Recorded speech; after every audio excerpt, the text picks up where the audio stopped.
رسول اللہ خلقت مبرأ من کل عیب. سنیا ہر عیب سے پاک آپ کو آپ کے رب نے بنایا. کانک قد خلقت کما تشاء. گویا جیسے آپ کی مرضی ہے جیسے آپ کی مرضی ہوئی ویسے آپ کے رب نے آپ کو بنایا.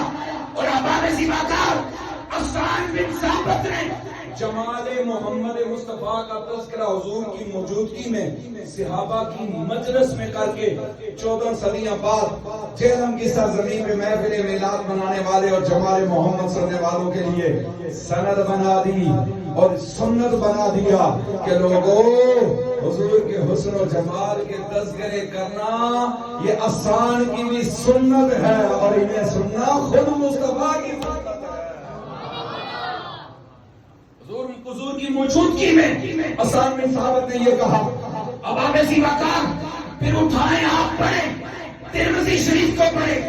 جابر بن سمورہ روایت کرتے ہیں آپ فرماتے ہیں میں ایک مرتبہ 14ویں رات کا چاند چمک رہا تھا. آپ فرماتے ہیں میں گھر سے چلا رسول اللہ کی بارگاہ میں گیا. آقا علیہ الصلوۃ والسلام نے سرخ یمنی چادر اوڑھی ہوئی تھی. میرے مصطفیٰ تشریف فرماتے آپ فرماتے ہیں رات کا وقت تھا.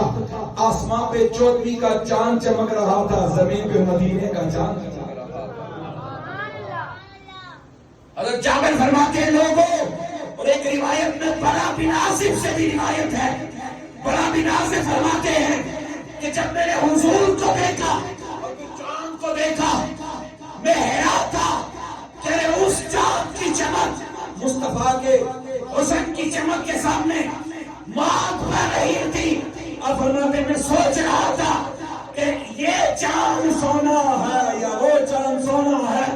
بنا کر اور فرماتے لوگوں میرے ضمیر نے میرے عشق نے اور میرے دل نے کہا کہ سن وہ چاند بھی چمک رہا ہے محمد کے حسن کی خیرات. صبح طیبہ میں ہوئی بڑھتا ہے باڑا نور کا صدقہ لینے نور کا آیا ہے تارا نور کا. سیدی اعلیٰ حضرت فرماتے ہیں احباب زیباکار میں ان کی طرف آنا چاہتا ہوں لیکن جو بات آپ کو کہنا چاہ رہا ہوں وہ یہ کہ لوگوں حضور کا حسن و جمال بے مثال ہے. سیدہ عائشہ صدیقہ روایت کرتی ہے آپ فرماتے فتح الباری کے اندر احباب موجود ہے. سنیے سیدہ عائشہ صدیقہ فرماتی ہیں میں اپنے حجرے میں تھی کمرے میں تھی. آپ فرماتی ہیں میرے ہاتھ میں سوئی تھی حضور تشریف لائے. جب حضور میرے حجرے میں داخل ہوئے حضور اندر آئے تو آپ فرماتی ہیں کہ میں نے حضور کے چہرے کی چمک کو دیکھا اور حضور کے پیشانی سے پسینے کے قطرات موتیوں کی طرح چمکتے ہوئے ٹپک رہے تھے. سیدہ عائشہ فرماتی ہے میرے ہاتھ سے سوئی گر گئی. میں سوئی تلاش کرنے لگی. اندھیرا تھا. مصطفیٰ اندر داخل ہوئے تو مصطفیٰ کے چہرے کی چمک سے کمرہ چکمگا اٹھا. سیدہ عائشہ فرماتی ہیں اتنا کمرہ چمکا کہ عائشہ فرماتی ہیں کہ میری گم سوئی حضور کے حسن کی چمک. دوستو ایک وہ حسن جو حسن یوسف ہے. آخری بات محبت سے کیا دو سبحان اللہ. ایک وہ حسن جسے حسن یوسف کہتے ہیں اور وہ حسن یوسف چمکا. حسن یوسف چمکا. حضرت زلیخا سیدنا یوسف علیہ السلام کے عاشق ہوئی. وہ پورا قصہ قرآن مجید میں سورہ یوسف میں موجود ہے. جب زنان مصر نے حضرت زلیخا کو تانا دیا تو حضرت زلیخا نے حضرت یوسف سے عرض کیا اور ادھر زنان مصر کو بلایا اور بلا کے بٹھا دیا اور بٹھا کے ان کے ہاتھوں میں پھل اور چھریاں دی اور پھل اور چھریاں دے کر انہیں کہا کہ جب یوسف یہاں سے گزرے تو تم پھل کاٹنے لگ جانا. قرآن مجید نے سے بیان کیا. میں صرف ایک اس سے نکتہ جو آپ کو کہنا چاہ رہا ہوں. اب آپ توجہ کیجئے. نبی کریم ہوتے ہیں حضرت یوسف نے یہ بات مان لی. زنان مصر بیٹھی. آئے ہائے ہائے. پڑھیے سنیے عاشقوں. شیخ الاسلام پروفیسر ڈاکٹر محمد طاہر القادری مدذی الاولانی. آپ بھی اس واقعے کو بڑے حسین بہرائی میں بیان کرتے ہیں. توجہ کیجیے. اب آگے جی کا کار فرماتے ہیں کہ جب زنان مصر بیٹھ گئی حضرت یوسف کا گزر ہوا تو زنان مصر نے جب حضرت یوسف کو گزرتے ہوئے دیکھا تو حضرت یوسف نے گزرتے ہوئے اپنے چہرے سے تھوڑا سا نقاب ہٹایا. حسن یوسف چمکا.